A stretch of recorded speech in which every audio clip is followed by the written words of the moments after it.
He is the pride of Monroeville, Pennsylvania. I like Monroeville. That mall's the best mall. It is. Anyway, Craig Riley, you hear him with Jack Zarinsik before and after those Pirate games. He was on his way out the door, and I just simply said, of all the players you could have from that 79 team, they're going to pay tribute to him starting Friday. Philadelphia in town, 1-800-BUY-BUCKS, vintage bobblehead night on Saturday.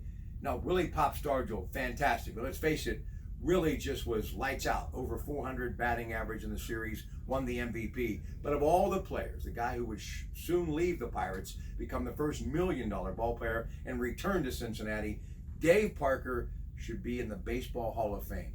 I love Dave Parker. I mean, I have the shirt that he wore. If you hear any noise, it's me and the boys bopping shirt from back in the day. So I love that team. I love him because of the player he was, the way he played the game. He deserves to be in the Hall of Fame. I think his numbers absolutely warrant it, but it's the way they vote on the Baseball Hall of Fame. The writers take into consideration who the guy was, and unfortunately for him, his days playing in the media, he didn't get along, and that, I believe, is still held against him today and is the number one reason why he's not in there. You know, people talk to players play when they shouldn't play hurt. The guy had a broken jaw.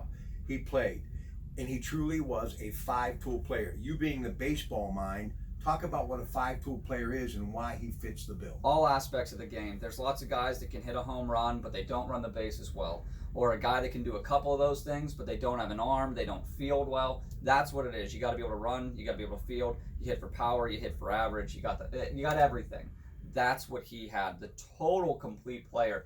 And realistically, there aren't many of that in baseball. You hear it thrown around a lot. There are very few guys that play every aspect of the game that well, and he was one of them. In a definite honor being in the building with guys like Craig Riley and Jack Zarinsik and the entire 93.7 The Fan team, because I get to ask all these questions and I get these answers too. Folks, don't forget Pirates St. Louis right now, 93.7 The Fan, and the big tribute to the 1979 World Champion Pirates starts Friday when the Philadelphia Phillies are in town. 1-800-BUY-BUCKS, vintage bobblehead night Saturday at PNC Park, the best park in America.